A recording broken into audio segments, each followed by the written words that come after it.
hansıları əhatə edir? 56. Kim rəhbərlik edirdi? Onun yürüyüşü nəticəsində yeni dövlətin əsasını qoyur.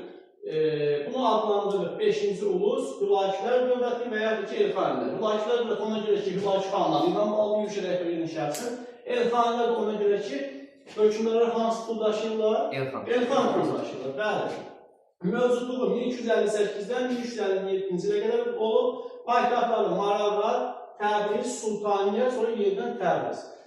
Deməli, Azərbaycan şəhərlərinin bunun paytaxtı olması onu göstərir ki, siyasi mərkəz Azərbaycan edir. Bəli. Məsələn, bunlar otlaq sahələri, qışlaq və yaylaqları Azərbaycanda yerləşirdi. Nil, Muğan, Şirvan bölgəsi, Qarabağ bölgəsində. Həmçinin. Başqa heç nəmsin. Nəysə, ilk hökmdarda deməli olur ki, Hülaki xan. 1258-dən 1265-ə qədər də hakimiyyətdə olur. Bu dövlətin yaranması ilə Qızıl Ordu dövləti ilə ilk toqquşmalar baş verir. Biz bilirik ki, Qızıl Ordu dövləti Cuc ulusunda yaranmışdır, Batı xanın qərbi yürüyüşü nəticəsində yaranmışdır. Deməli, Qızıl Ordu və Hülakilər dövləti idarə olundu Monqollar tərəfindən. Bunlar arasında mübarizənin əsas səbəbi Azərbaycan idi. Azərbaycan ikisindən ticarət yolları, Azərbaycan ticarət mərkəzləri, il şəhərlər, bir də Azərbaycanın ordular sahələri uğrunda mübarizə aparıldılar. İlk toqquşma buradaydı. Deməli, Hülaki xanın dövrünə artıq ilk toqquşma baş verir. Hülaki xan, Hülaki dövlətində yüksək vəzifələrə Monqol şahzadə və əmirlərini təyin edirdi. Məsələn, Yuşmur Aranın hakimi, şahzadə Yuşmurda Aranın hakimi təyin edilmişdir. Eldənizlər dövləti dərsini keçəndə demişdi, Sultan Məsud Aranın hakimi kimi təyin edilmişdir. Eldənizlər. Demək, Eldənizdə Yuşmurun oxşar cəhəti hardasa, Aranın hakim təyin olunmaları. Sonra yerli feodalları sıxışdırır, kəndləri isə amansız istismara məruz qoyur. Bu ikisinin nəticəsində oxların çəkmişikdə güclü iqtisadi cəhətdən, güclü mərkəzləşmiş dövlət yaratdı. Sonra 6-cı buna nə deyə bilərik? Deyə bilərik ki, Nəsrəddin Tusi bunun məsləhətçisi, bundan sonra gələn bunun oğlu Aba və xanlısı baş vəziri idi. Bunların bu amansız istismarı, yerli feodalın sıxışdırılması nəticəsində, yəni bunlar bir tərəfli aparırlar da hər şey. Köçərlərə üstünlük verirlər, yerlilər isə sıxışdırılırlar. Bunun nəticəsində amansız istismar da var. Yəni kəndlərdən qayda qanun yaratmadan vergi toplayırdılar. Bu cür vergi toplanması kəndlər də belə deyək də nə varsa tükəndir, artıq vergi ödəyə bilmirlər. İqtisadi böhran başlayır, bu iqtisadi böhran sonra çıxarmayan siyasi böhran. Bu siyasi böhran uzun çəkir. Bu siyasi böhrandan deməli çıxmaq üçün orada müxtəlif xanlar var ki, addım atmışdı. Bunlardan biri də məsələn bizim təzə kitablarda olmayan bir adam var, Keyxat xan. Kağız pullar buraxmışdı, o da istənilən nəticəni vermədi.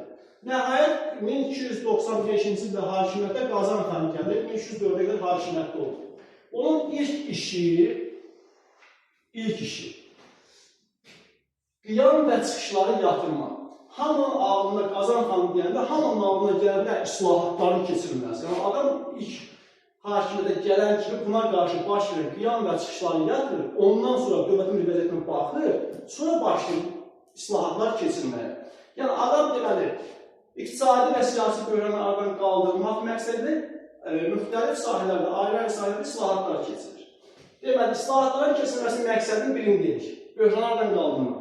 Daha sonra yerli feodalları öz dayağına çevirmək, ili Monqol əryanlarına öz başlanğına son qoymaq, sadə Monqol əryanlarını yaşayış vasitələrə təmin etmək, kəndlərin istismarını nizama salmaq. Heç kim kəndin istismarını ləğv eləmir, heç kim vergini, biyarı, yəni mükəlləfini ləğv eləmir. Çünki dövlətin xərclərisi oğlunun hesabına doğur. Onlar sadəcə həmən məsələni nizama salırlar. Və keçdik islahatlara, torpaq islahatı. Torpaq islahatına deyirik ki, burada məqsəd sadə Monqol əryanlarını yaşayış vasitələri təmin etmək idi.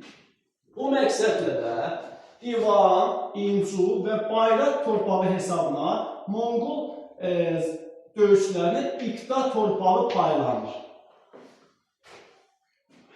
Divan dövlət torpağı, incu, sülalə torpağı, bayraq isə istifadəsiz qalmış və yaxud da ki, sahibsiz qalmış torpaqlar idi. Bunun hesabına deməli, iqta torpağı paylanır. İqtanın xüsusiyyətini danışaq, sonra bir dənə şey qeyd edilir. İqta hərbi xidmət ünvanında verilirdi, şərt idi, yəni irsən keçmirdi. Əgər iqtidarın sahibi ölərdisə, onun için davam etdirən varsa onun nəslindən, iqtidar ona çatırdı, davam etdirən yox idisə, başqa kimsə o işi davam etdirirsə, həmən torpaq o adama verilirdi. Satmaq, bağışlamaq, köhnə kitab yazıb cehiz kimi vermək olmazdı. Burada bir torpağı qeyd etmək istəyirəm, bu bayraq torpağıdır.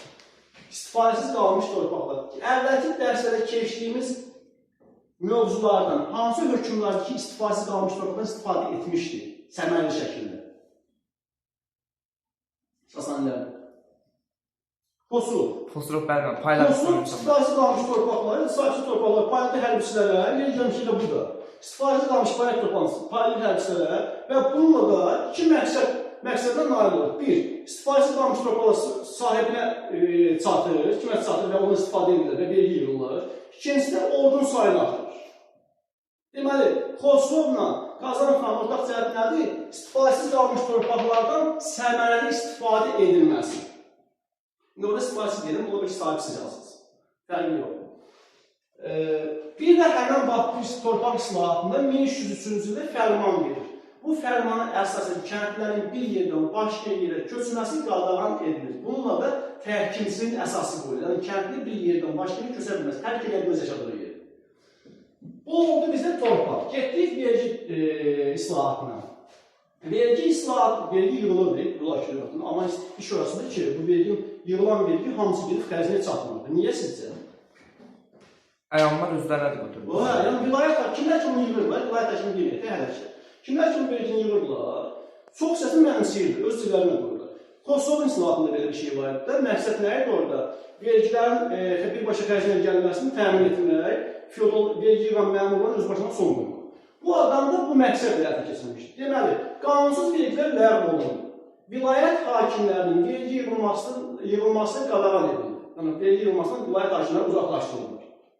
Vergilərin miqdarı, yığılma vaxtı, yığılma növü, hamısı yazılı lövhələrə və vuruldu kəndin, qəsəbənin və də şəhərin ən görünən yerinə, insanların daha çox toplaşdığı yer ki, hamının xəbəri olsun vergilərdə. Sonra, vergi yığılması tapşırıldı mərkəzi divana. Həmçinin vergilər 3 il müddətinə iltizama, yəni icariyə verilə bilərdi. Hər hansı bir məmur gətirib həmən vergini bəli başdan ödəyirdi. Miqdarını, dövlətin icazə kağızı alırdı və o vergini özü yığılır. Bu da 3 il müddətli ola bilər, iltizama. Bu da hər dama gibi, yəni vilayət hakimindən sonra bunu uzaqlaşdırılır. Vergi islahatı kəskin mübarizə şəraitində keçmişdir. Niyə? Çünki vilayət hakimləri öz gəlir mənbələrini itirmək istəmirdir. Mərkəzi hakimiyyətə qarşı mübarizə aparılır məsələ. Keçdik rabitə islahatına. Rabitə islahatında yazaq yam, açar sözlər. 3 fərsəh. Hər əsas yollarda, yəni dövlətin əsas yollarında 3 fərsəhdən bir fərsəhdə 6-8 km arasında dəyişir. Yəni 20 km gedir, orta hesabla. 3 fərsəhdən bir rabitə dayanacağı olan yamlar quruldu. Həmən yanlara başçılar, əmirlər təyin olunur. Həmən əmirlərin deməli ixtiyarına qoşqu vasitələri və qulluqçular verilir. Yan işçilərinin, yəni rabitə işçilərinin əhalidən vəsait alması qadağan edilmişdir. Bir növ rabitə mühakimlər dövlətində nə idi? Pulsuz idi. Bir də elçilərin, əhalinin evlərində gecələməsi qadağan edilmişdir. Onlar ancaq karvansları gecələyə bilərdir.